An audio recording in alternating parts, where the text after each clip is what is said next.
O que faz secretariado? A comissão organizadora organiza no sentido de pensa nos temas, nas normas que são necessárias, nas pessoas que vamos convidar para depois fazermos o programa final, nas pessoas que vamos convidar também relativamente à comissão científica. Todos esses pormenores são decididos pela comissão organizadora. O secretariado depois executa o que é preciso fazer para conseguirmos isso, ou seja, contactar com as pessoas que convidamos, preparar toda a logística ao nível de espaços, a organização do jantar, receber as participações e fazer a retificação, a verificação de quem participa, de quem efetua o pagamento, quem corresponde com as normas, contactar os participantes, informar, passar toda a informação da conferência. É o secretariado tudo o que faz. Isto antes. Depois existe no dia da conferência o momento em que não serei só eu, mas mais um conjunto de pessoas que estarão lá para receber todos os participantes, desde dar as pastas, encaminhar as pessoas, esclarecer dúvidas, por aí fora. Como são escolhidos os membros? Mais membros. Os membros que pertencem ao secretariado? No secretariado temos sempre alguém que é da casa, que está ligado ao centro de competência, e depois tentamos ver pessoas que nos possam ajudar, porque somos poucos e precisamos de mais. Fazemos convites ou por pessoas que vêm ter connosco, que são alunas de mestrado, de doutoramento, de licenciaturas, que se interessam pela temática e nos vêm ajudar. Como é que se participa na conferência? Para se participar na conferência precisam fazer um registro através de uma plataforma que está disponível na internet. Depois de fazerem esse registro têm que fazer um pagamento e depois basta aparecer para participar. É gratuita a participação? Não, a participação não é gratuita. Tem mais barato para estudantes, por exemplo. Alguns com preços especiais de protocolos que fazemos com outros centros de competência, com centros de formação.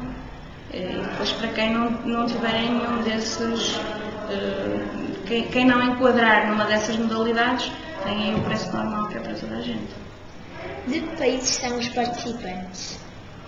Olha, este ano esperamos ter alguém de Hong Kong, que é o mais longe, de Hong Kong,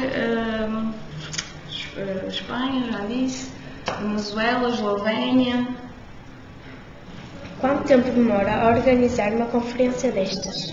Muito tempo.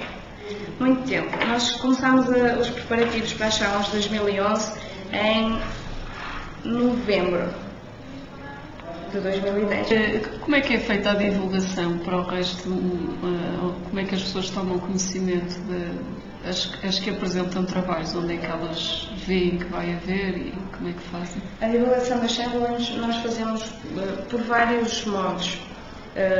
Um deles através do cartaz. O cartaz já está aí, nós enviamos cartazes para a maioria das escolas. Esse conhecimento, uma parte, penso que deve ter conhecimento das Challenge pelo cartaz. Outra parte é de pessoas que já conhecem as Challenge e têm vindo a acompanhar e sabem que este ano acontecerá. Então fazem pesquisa e vão sabendo depois todos os pormenores da conferência. Para além disso, este ano apostamos muito nas redes sociais e fizemos um forcing no Facebook, no Twitter. Criámos um canal de Challenge, que é a primeira vez que temos um canal de vídeo ligado às Challenge.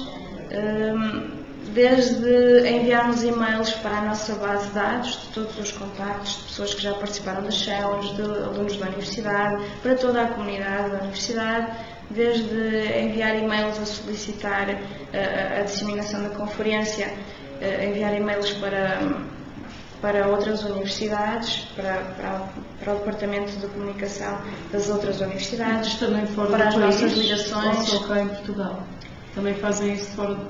Tentamos fazer fora do país, que é muito pouco. Não é? Ou então, desde contactos com os nossos segmentos da Comissão Científica, pedir para que eles façam também esse reforço de divulgação da conferência para chegarmos um bocadinho mais longe, não é? Para termos o internacional que está do nome. Uhum. E as pessoas que apresentam os trabalhos são normalmente professores, estudantes, investigadores? Que tipo de pessoas é que costumam apresentar? Depende de que tipo de trabalhos é que está a falar. Se estamos a falar de pósteres de escola, aí são decididamente os professores das escolas que desenvolvem projetos ligados às tecnologias e que apresentam esses trabalhos. Se estivermos a falar em termos científicos, trabalho de investigação, aí temos alunos de mestrado, de doutoramento, ou outras pessoas ligadas à universidade e à investigação, aos centros de investigação, que vão produzindo e apresentam os seus resultados nas salas.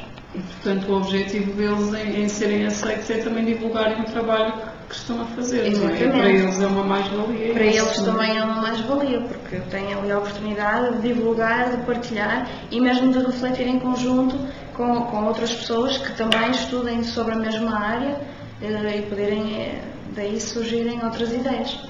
Challenges que têm, relativamente, indo ao encontro da tua pergunta da divulgação internacional, os depoimentos que têm vindo a surgir são feitos em português e legendados em inglês.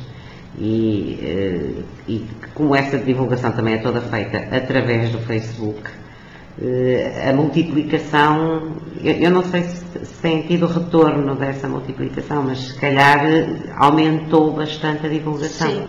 Este ano, como apostamos em colocar sempre a tradução em português e inglês, quer seja no Facebook, quer seja no canal, quer seja no Twitter, conseguimos chegar também mais lá fora. Obrigada.